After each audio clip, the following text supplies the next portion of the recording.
स्वागत है आपका द क्लासिकल स्टोरीज में। आज आप सुनने जा रहे हैं मालती जोशी द्वारा लिखी कहानी साजिश। तो चलिए शुरू करते हैं। पूरे घर में एक तनाव सा व्याप्त है। कल पम्मी की फिर चिट्ठी आई है और जैसा कि हमेशा होता आया है, पूरा घर भीतर ही भीतर हिल उठा है। बाबूजी लगातार छत पर चहलकदमी कर रहे हैं। अम्मा रसोई में बैठकर आंसू बहा रही हैं। सोहन तो पढ़ाई का बहाना लेकर दोस्त के यहाँ निकल गया। खाने के वक्त भी उसने शक्ल न दिखाई। निम्मी अलग मुंह फुलाए पढ़ने के कमरे में बैठी है। बच्चे टुकुर टुकुर जिस तिस का मुंह ताक रहे हैं। सबसे ज्यादा परेशान मोहन और शीला हैं। संकोच के मारे बेचारे अपने से ही आग चुरा रहे हैं। दोनों ने जैसे अपने होठ सी लिए हैं। डरते हैं कहीं ऐसी वैसी बात मुंह से न निकल जाए जो बारूद के ढेर में चिंगारी का काम करे। वैसे ही वो दोनों हमेशा कटघरे में खड़े हैं। घर में अच्छा हो या बुरा हो, उन्हीं के सिर जाता है। पम्मी की जब भी चिट्ठी आती है, दोनों पति पत्नी अपराध बोध से ग्रस्त हो जाते हैं, क्योंकि उस चिट्ठी की पहली प्रतिक्रिया अम्मा पर होती है। वो बड़बड़ाना शुरू कर देती हैं। इनके लिए तो बहन भार बन गई ना। ठाव देखा न ठिकाना, झोंक दी भट्ठी में। अम्मा को तो बस कुछ न कुछ बड़बड़ाते रहना है। उनकी इन्हीं बातों से तंग आकर वो लोग निम्मी के वक्त थोड़ा सुस्त हो गए हैं। तो अम्मा बाबूजी 100 बार सुना चुके थे। दो भाई हैं, पर किस काम के? मजे से हाथ पर हाथ धरे बैठे हैं। कल को लड़की किसी का हाथ पकड़कर भाग जाएगी, तब अक्ल ठिकाने आएगी। परेशान है मोहन शीला। किसी करवट उन्हें चैन नहीं। और अब फिर पम्मी की चिट्ठी आई है। अब इस घर में मेरा निवाह नहीं हो सकता। आप लोग मुझे आकर लिवा ले जाइए, नहीं तो मैं कुछ खाकर सो रहूंगी। पम्मी का यह नाटक पिछले 4 सालों से चल रहा है। 5 साल के वैवाहिक जीवन में मुश्किल से 1 साल शांति से गुजरा होगा। पता नहीं कब क्या हो जाता है। और वह अपने लड़की को गोद में उठाकर यहाँ चली आती है। शुरू में सब उसे हाथों हाथ लेते थे। सबको उसकी सहानुभूति थी। बाबूजी खुद जाकर 2-4 बार समधी जी से बेटी के लिए अनकिए अपराधों की माफी मांग आए। 2-4 बार दामाद को घर बुलाकर समझाया बुझाया गया, पर हर बार कोई क्या करे। अब तो खीज सी होने लगी है। पम्मी जब भी आती है, घर का बना बनाया रूटीन तहस नहस हो जाता है। बजट की धज्जियां उड़ जाती हैं। शीला तो उन दिनों अपने सारे अरमानों की भावनाओं की गठरी बनाकर मन के एक कोने में पटक देती है, क्योंकि और सब लोग तो अपने अपने काम से बाहर निकल जाते हैं। पम्मी की दर्द भरी दास्तान और अम्मा के ताने उसी के हिस्से में आते हैं। यह तो वह किसी तरह सह जाती है, पर जब उसके फूल से बच्चे उपेक्षा का शिकार होने लगते हैं तो उसका खून खोल जाता है। उनके कपड़े, खिलौने, यहाँ तक कि दूध में भी पम्मी की मुनमुन का हिस्सा निकालना पड़ता है। दिन भर दादा दादी की डांट पड़ती है, सो अलग। दुखियारी बेटी के लिए अम्मा उन दिनों कुछ ज्यादा ही तरल हो जाती हैं। आए दिन घर में स्त्री पकवान बनने लगते हैं। अम्मा रोज पम्मी को लेकर रिश्तेदारों के यहाँ निकल जाती हैं और रिक्शे तांगे में ढेर सा रुपया फूंक डालती हैं। पम्मी का मन बहलाने के लिए निम्मी को ठेल कर उसके साथ सिनेमा या पार्क भेज देती हैं। इन सब कार्यक्रमों के लिए शीला को ही पैसे देने पड़ते हैं, और वह भी खुशी खुशी, नहीं तो अम्मा का पारा चढ़ जाता है। बजट के गड़बड़ाते ही सारी व्यवस्था चरमराने लगती है। हर कोई एक दूसरे पर खींच उतारने लगता है। आरोपों प्रत्यारोपों का एक दर्दनाक सिलसिला शुरू हो जाता है। घर जैसे नर्क बन जाता है। तब ऊब कर पम्मी कहती है, यही सब सहना था तो मैं अपने घर में क्या बुरी थी। सारा घर जैसे सांस रोके इसी क्षण की प्रतीक्षा में जीता है। बाबूजी फौरन उसकी बात को उठा लेते हैं और तैयारी का आदेश करते हैं। फिर ढेर सारे साथ सामान के साथ भाई लोग उसे ससुराल भेज जाते हैं। यह विदाई भी कम जानलेवा नहीं होती। घर की मामूली सी आय में एक बड़ा सा छेद कर जाती है। कई जरूरी खर्च, जैसे अम्मा की चप्पल, बाबूजी का टॉनिक, सोहन का स्वेटर या निम्मी का सूट, अंगली किसी शुभ घड़ी के लिए टल जाते हैं। फिर भी सब लोग राहत और संतोष की सांस लेते हैं। पर खर्च की यह गहरी खाई ठीक से पट भी नहीं पाती कि पम्मी का खत फिर आ जाता है। 2 दिन तक लगातार तनाव झेलने के बाद शीला से रहा ना गया। पति से बोली, देखो तुम तो दिन भर बाहर रहते हो, इनकी नजरें झेलनी पड़ती हैं मुझे। ऐसे देखती हैं जैसे मैं कोई हत्यारिन हूँ। तो क्या करूँ? उसे लिवा लाओ। इसका मतलब क्या होता है जानती तो हो? जानती हूँ, पर उपाय ही क्या है? कल को कुछ हो गया तो जिंदगी भर सबके ताने उल्हाने सुनने पड़ेंगे। सुबह दफ्तर जाते हुए मोहन ने सबके सामने सबको सुनाते हुए सोहन से कहा, ये 200 रुपए रखो और दोपहर की गाड़ी से निकल जाओ। कहाँ? जयपुर। पम्मी को लिवा लाओ, फिर यहाँ जैसा होगा भुगत लेंगे। अम्मा का चेहरा एकदम खिल उठा। वो बड़ी आशा से सोहन को देखती रही, पर वह पत्थर की मूर्ति की तरह निश्चल खड़ा रहा। रुपयों को उसने छुआ तक नहीं। आखिर मोहन को ही पूछना पड़ा, क्या सोच रहे हो भैया? दीदी का आना क्या 2 महीने के लिए टल नहीं सकता?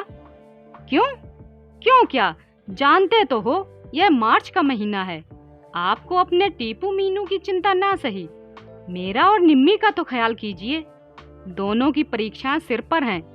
इस समय तो कोई भी मेहमान अखरता है।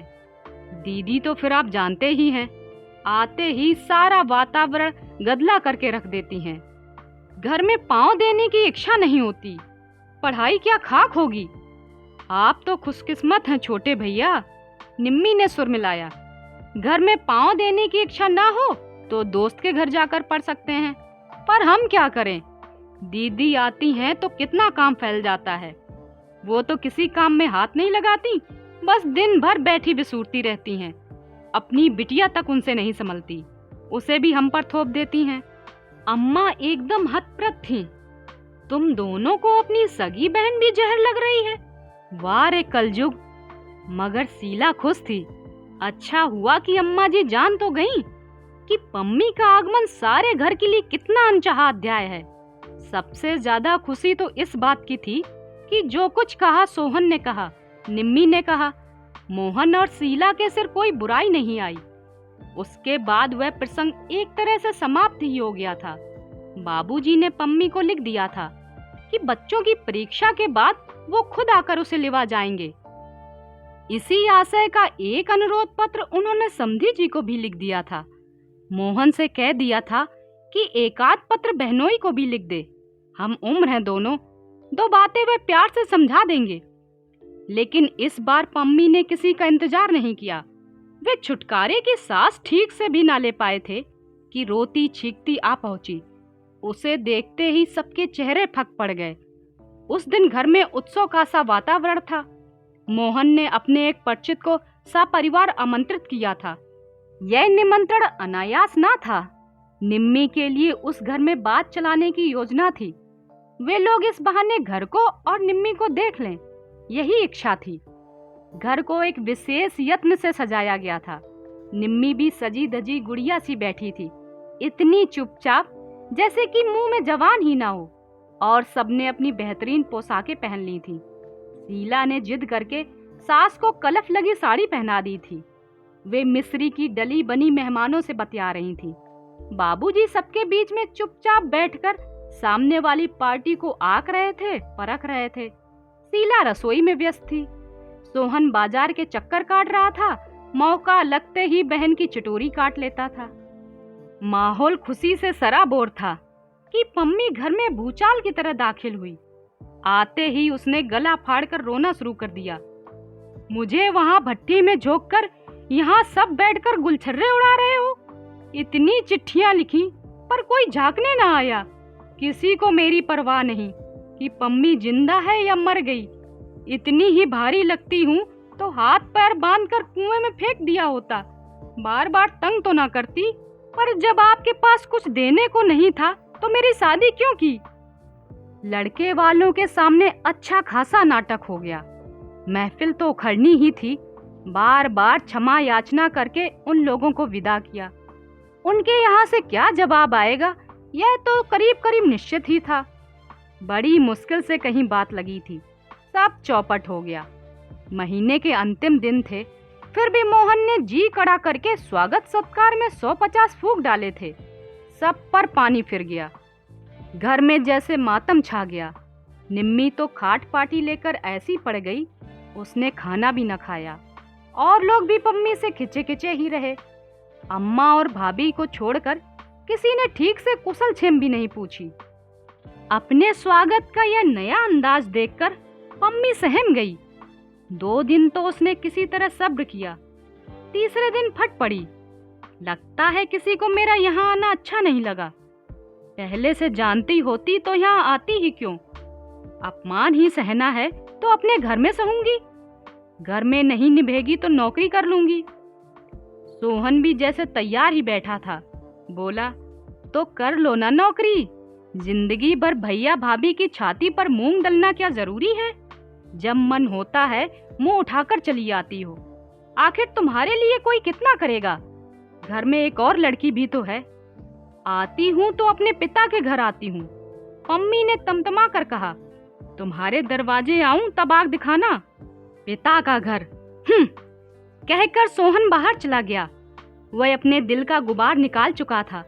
सुखी है सोहन, अविवाहित है, इसलिए मन की बात बेरोक-टोक कह डालता है।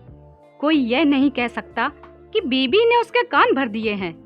अपमान से पम्मी के आंसू निकल आए। सबसे ज्यादा दुख तो इस बात का था कि सोहन इतनी बड़ी बात कह गया और बाबूजी कुछ बोले नहीं। जिनके बल पर वह अकड़ रही थी, कानों में रुई दिए वो चुपचाप छत की कड़ियां गिनते रहे। बाबूजी, उसने कातर स्वर में पूछा। सब सुन रहा हूँ बेटे, बाबूजी ने उसी तरह छत की ओर देखते हुए कहा। पर सच बात तो यह है बेटा कि अब तुम्हारे पिता का घर कहाँ रहा। सब तो चुक गया। पेंशन जो मिलती है वह दवाओं के लिए पूरी नहीं पड़ती। बेटे के भरोसे पर ही जी रहा हूँ। अपनी लंबी चौड़ी गृहस्थी उसके गले मड़कर बैठ गया हूँ। उसका बोझ और कितना बढ़ाऊं। बाबूजी, लेकिन पम्मी बेटे, हम लोग तुम्हारे जन्म के जिम्मेदार हैं। कर्म तो तुम्हें अपने खुद ही झेलने होंगे। सुख दुख जो भी हो अपने घर में सहो बिटिया। कल को तुम यहाँ आकर बैठ जाओगी तो बताओ निम्मी को कौन ब्याहेगा। पम्मी के सारे सवाल चुक गए थे और शायद उत्तर भी। 3-4 दिन बाद पम्मी को सोहन के साथ गाड़ी में बिठाकर लौटे तो बाबूजी को ऐसा लग रहा था जैसे बेटी को अंतिम विदा दे आए हों। अगर कल को कुछ हो गया, पम्मी के ससुराल वालों ने यदि सचमुच कोई षड्यंत्र रच डाला तो वो भी उससे बरी नहीं है। इस साजिश में वो भी बराबर के हिस्सेदार हैं। अभी आप सुन रहे थे मालती जोशी द्वारा लिखी कहानी साजिश। कहानी पसंद आई हो तो लाइक, शेयर और सब्सक्राइब जरूर करें। ऐसी और कहानियां सुनने के लिए चैनल पर आएं। आपसे वहीं मिलूंगी। Thank you.